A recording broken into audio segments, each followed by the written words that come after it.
Timnas Indonesia harus mengubur mimpi tampil di Piala Dunia 2026. Harapan itu pupus setelah skuad Garuda kalah 0-1 dari Irak di King Abdullah Sports City Stadium, Jeddah, Minggu dini hari. Lalu apa langkah selanjutnya dan bagaimana dengan nasib pelatih Patrick Kluivert dan pemain timnas saat ini?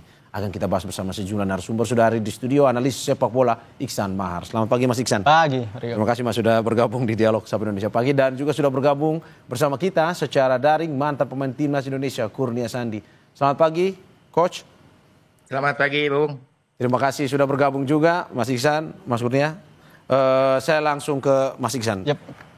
Harus ada yang bertanggung jawab nggak dengan kekalahan Indonesia 2 kali dan juga tidak lolosnya ke Piala Dunia? Tentu ini suatu kemunduran besar kalau kita lihat. Kita melupakan dulu lah target Piala Dunia ini tercapai atau tidak. Tapi kalau kita secara realistis melihat dari permainan tim, jelas ini suatu kemunduran dibandingkan terutama melawan Arab Saudi di putaran ketiga lalu. Kita menang sekali dan seri sekali tapi kemarin kalah. Dan kemudian lawan Irak pun meskipun ada perbaikan tapi ternyata kita tidak berdaya juga karena tidak bisa mencetak gol. Itu jelas dibandingkan lawan Irak sebelumnya, meskipun kita sempat pernah November 2023 kalah di Basra tapi kita bisa mencetak gol. Kemudian di Piala Asia juga sempat 1 kali mencetak gol lewat Marcelino Ferdinand dan kelihatan kemarin juga tidak berdaya juga lini depan. Jadi memang ada kemunduran dari sisi permainan tim, terlepas apapun hasilnya lolos atau tidak kita ke Piala Dunia, tapi memang tentu harus ada evaluasi terutama dari sisi pelatih. Tapi di satu sisi apapun misalkan evaluasi yang diambil adalah pemecatan pelatih kepala yakni Patrick Kluivert, jelas ini akan ada harga mahal yang harus dilakukan oleh PSSI. Oke, Coach Kurnia, menurut Anda seperti itu harus ada yang bertanggung jawab di Indonesia tidak lolos ke Piala Dunia?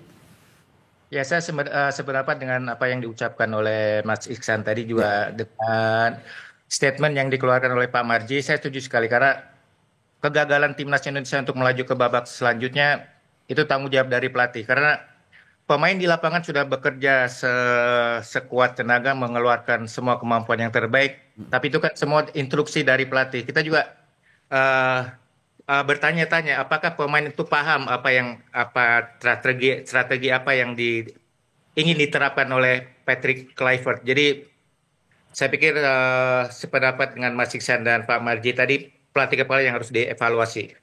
Oke, pelatih yang harus evaluasi ya. Oke, Mas Iksan, 20 pertandingan Piala Dunia, kualifikasi Piala Dunia Indonesia. Salah satu yang terbanyak di kualifikasi ini untuk di zona Asia ya, Indonesia ini. Iya. Evaluasinya seperti apa selama ini? Iya, bahkan nggak cuma salah satu banyak, tapi terbanyak dalam sejarah sejak AFC mengadakan kualifikasi Piala Dunia secara mandiri sejak 94.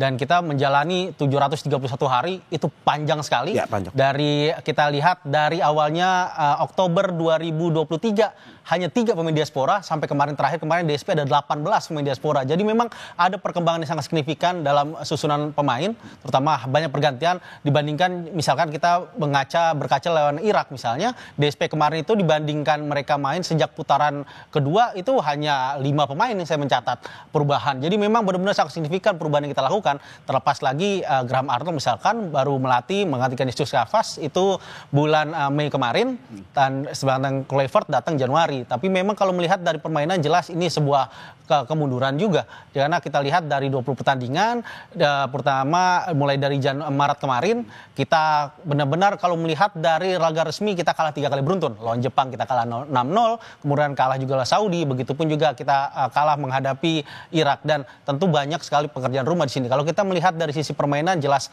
ada masalah di situ. Ada masalah bagaimana harapan kita Kluivert sebagai salah satu penyerang terbaik yang pernah Belanda lahirkan tidak bisa memberikan pengaruh yang luar biasa bagi penyerang kita. Padahal itu masalahnya di situ. Dan di satu sisi lagi ada pembantuan di situ, ada Alex Pastur, ada Denny Lanzat yang juga notabene mantan pemain hebat juga, tapi juga tidak memberikan pengaruh yang cukup signifikan. Ditambah lagi ada 14 staf yang diberikan oleh PSSI kepada Kluivert yang itu semuanya bisa berbahasa Belanda, tapi ternyata hasilnya itu sebenarnya adalah staf yang paling gemuk dalam sejarah timnas kita sejak kita diakui FIFA tahun 1952. Berarti 20 pertandingan ini Anda merasa Indonesia makin menurun? Yes, itu kelihatan sekali dari permainan menurun. Terutama misalkan kita melihat berarti di era pelatih Sintayong maupun di Patrick Kluivert menurun? Jelas dibandingkan dari dua rezim terakhir, Sintayong dan Patrick Kluivert, jelas ini suatu penurunan. Dan itu pun misalnya gini, kita tidak juga bisa ada jaminan bahwa ketika Sintayong tetap bersama, kita akan tetap lolos ke Piala Dunia. Tapi kita melihat dari sisi permainan, jelas ada masalah di sini. Bagaimana Kluivert nggak pernah menurunkan 11 starting 11 yang sama dalam 2 pertandingan beruntun, dan dia mencoba mengotak-atik susunan pemain ketika melawan Saudi dan gagal total. Begitupun sebelumnya juga sebenarnya dia setelah lakukan eksperimen ketika melawan Australia dan itu pun kalah telak kita di sana. Dan tentu ini menunjukkan bahwa Kluivert tidak punya kedewasaan dalam pemilihan taktikal, dan itu sangat disayangkan karena dia ada di fase-fase yang sangat ibaratnya sangat menentukan bagi mimpi kita menuju Piala Dunia. Oke, saya ke Coach. Coach, bagaimana melihat bahwa 20 pertandingan ini ada penurunan kalau kata Mas Iksan? Betul ada seperti itu yang Anda lihat? Ya, saya setuju dengan diungkapkan Mas Iksan tadi. Di era Sintayong, kita memakai pemain diaspora tidak lebih dari 10 pemain. Tapi ketika di era Patrick Kluivert, timnas kita sampai memanggil, tadi dibilang sampai 18, lebih dari 10 pemain diaspora untuk bergabung dengan timnas kita. Jadi menurut saya sih tidak mudah untuk menggabungkan para pemain diaspora dalam waktu yang sangat singkat. Ya. Karena di dalam sepak bola dibutuhkan chemistry yang kuat antar pemain, harus paham karakter temannya masing-masing, bagaimana pemain memahami taktik dan strategi yang akan diterapkan oleh pelatih kepala. Saya pikir dari beberapa pertandingan di era Sintayong dan Patrick Kluivert, saya setuju dengan Mas Iksan tadi, ada sedikit penurunan dari cara bermain dan pemahaman pemain terhadap taktik dan strategi dari pelatih. Oke, kalau kita mencatat itu ada 47 pemain yang berlaga di pra Piala Dunia ini, kontestasi Piala Dunia ini menuju Piala Dunia. Menurut Anda ini sebuah masalah karena saking terlalu banyak seperti itu? Ya, saya pikir dengan banyaknya pemain itu juga sedikit menyulitkan pelatih untuk menentukan siapa pemain yang terbaik di setiap posisinya. Jadi saya pikir untuk menentukan itu memang diperlukan waktu yang cukup untuk mencari komposisi pemain yang tepat di setiap posisinya. Oke, Mas Iksan, menurut Anda seperti itu juga? 47 pemain terlalu banyak atau bagaimana sebenarnya? Sangat banyak sekali ini, bahkan tim-tim lain belum pernah ada mungkin seperti sebanyak ini. Karena ya saya mencatat benar ada 47 pemain, terakhir Mauro Zistra yang merupakan pemain yang akhirnya dapat kesempatan main di Piala 2026 ini. Tentu memang banyak sekali, terlalu banyak pemain di sini. Dan kalau dikatakan diaspora banyak, ya jelas karena kita tahu sejak Januari kemarin memang Patrick Kluivert kan juga memberikan list kepada PSSI. Nama-nama yang dia minta untuk memperkuat susunan pemain. Itu ada Joe Pelopesi di tengah. Terus juga untuk menggantikan posisi Jairo Ridwell yang tidak bisa kita naturalisasi karena tergandala aturan. Terus ada juga Emil Audero yang menjadi pelapis sekaligus pesaing Martin Paes yang sebenarnya tengah bagus bersama timnas. Kemudian juga ada Mauro, ada Miliano Jonathans, ada juga Aryan Wibowo bahkan yang nanti diproyeksikan untuk ikut di SEA Games bulan Desember nanti. Jadi memang saya melihat ada ketidakyakinan sebenarnya Kluivert dalam memilih pemain. Karena di waktu yang singkat harus menambah pemain lagi. Menambah pemain lagi, dan itu yang dia pilih ada diaspora. Ironisnya karena sebenarnya stok kita banyak pemain lokal sebenarnya. Kalau seandainya benar-benar Kluivert seperti kita misalnya berkaca pada bagaimana dulu pelatih pertama Belanda yang datangkan Will Korver tahun 75-76, bagaimana Will itu berkeliling dari Sabang sampai Maroko untuk mencari, bahkan melakukan TC di Bangka tahun 75 untuk menghadapi Olimpiade saat itu 76 di Montreal, dan dia benar-benar mencari pemain lokal yang dia butuhkan. Dan sekarang tidak terlihat itu sangat disayangkan. Pastur dan Lanzat mendatangi liga-liga, nonton pertandingan, tapi notabene hanya pemain itu saja yang dipilih, tidak ada gebrakan baru. Hanya Beckham Putra yang dikasih caps oleh Patrick Kluivert di era Patrick dengan 4 caps hingga sejauh ini, dan ada sempat juga harapan dari Septian Bagaskara tapi juga tidak dimainkan. Jadi memang ada kendala yang diberikan Kluivert, dia meminta diaspora tapi ternyata dia tidak bisa menangani pemain-pemain itu untuk masuk dalam skema yang dia butuhkan. Oke, saya ke Coach Kurnia. Menurut Anda dengan Anda tadi mengatakan Patrick Kluivert yang harus bertanggung jawab, ke depan nasibnya seperti apa? Tetap bersama Indonesia tapi ada evaluasinya atau sudah selesai romantismenya nih? Ya, menurut saya sih untuk masalah keputusan diperpanjang atau tidaknya pelatih Patrick Kluivert itu kembali lagi ke federasi atau PSSI yang menentukan. Tapi yang terpenting, yang pasti harus ada evaluasi menyeluruh tentang kinerja pelatih Kluivert, program yang akan dia sampaikan ke depannya dengan timnas Indonesia seperti apa. Saya pikir itu hak dan wewenang dari federasi, Mas. Oke, berarti kalau Anda melihat masih ada harapan buat Patrick Kluivert sebenarnya untuk timnas Indonesia? Ya kalau melihat dari track record Patrick Kluivert, saya pikir mungkin saatnya juga untuk diganti. Tapi juga kalau Patrick Kluivert diganti, konsekuensinya juga harus dipikirkan juga sama federasi seperti itu. Oke, berarti ya kalau kata coach ini udah poin juga nih ya, harus diganti. Tapi kalau melihat ini track record lah dari seorang Kluivert ini ketika melatih Curaçao tidak lolos ke Piala Dunia waktu itu ke Rusia, dia akhirnya mengundurkan diri sebenarnya. Dia melakukan mutual agreement saat mutual itu. Agreement, oke. Nah, kalau menurut Anda saat ini dari manajemen, nasib Patrick Kluivert mengganti atau tetap bersama Patrick? Tentu ada pilihan untuk mengganti salah satunya. Tapi kalau saya melihat mengganti pun tidak bisa terlalu sporadis bergantinya. Mungkin bisa sementara ada Pastur di situ atau Lanzat bisa jadi pelatih kepala interim sementara karena kita punya laga FIFA Matchday di bulan depan.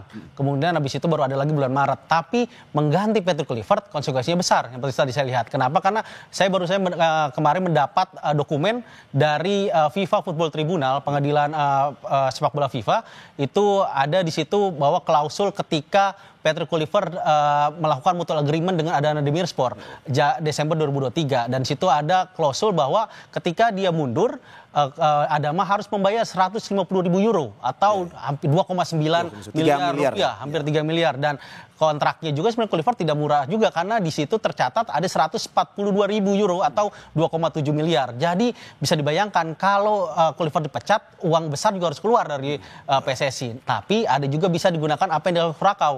Curaçao tidak memecat Kluivert yang saat itu sebenarnya kontrak dari 2015 sampai 2018, Juni 2018. Kluivert setelah tidak lagi dipercaya sebagai pelatih timnas kepala, dia diposisikan sebagai sporting advisor atau penasehat olahraga. Itu yang dilakukan yang seperti sekarang perannya seperti Jordi Cruyff. Berarti bergeser perannya dan dengan ada kontrak otomatis kan PSSI tidak perlu membayar kompensasi dari pemutusan kontrak mutual agreement itu. Jadi itu bisa jadi pilihan kalau seandainya kita masih ingin melihat Kluivert dan ya seenggaknya Kluivert membalas jasa setelah penyesalan dan lara yang dia berikan kepada 280 juta publik Indonesia, dia bisa memberikan ada di belakang layar sekarang, nantinya di belakang layar dan bisa memberikan masukan-masukan karena dia punya koneksi yang sangat baik. Kita tahu dulu pernah menjadi direktur olahraga Paris Saint-Germain, terus juga pernah menjadi akademi manajernya Barcelona. Jelas dia punya koneksi yang bisa kita manfaatkan, tapi tidak sebagai pelatih kepala timnas.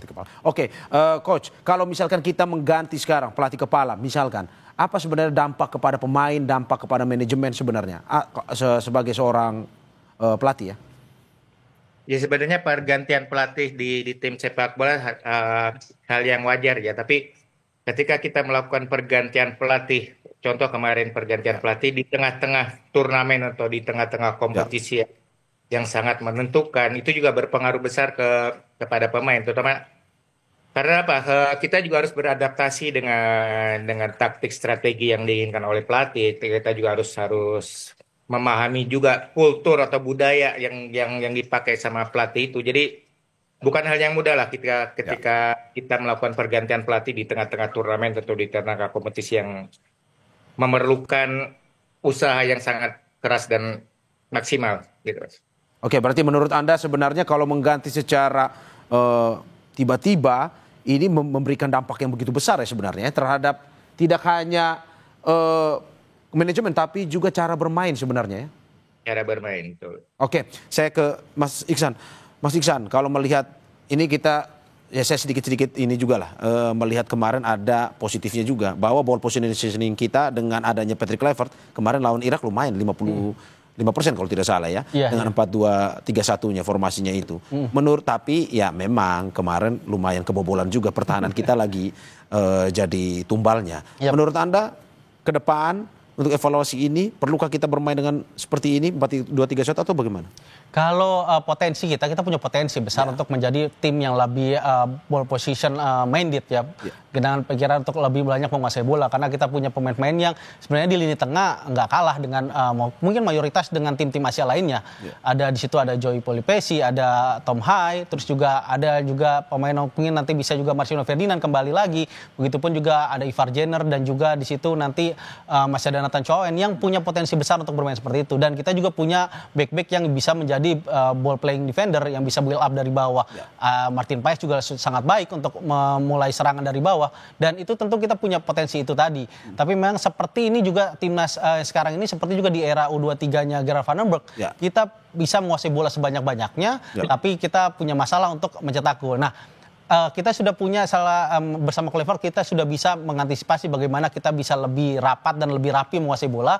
Tinggal bagaimana nanti finishingnya. Siapapun nanti yang akan mengisi pelatih kepala mungkin mulai November dan Maret nanti, laga paling terdekat kita setidaknya bisa memperbaiki finishing itu menjadi PR. Terakhir, singkat aja Mas, soal ke depan, mencari kemenangan singkat atau pembinaan sebenarnya?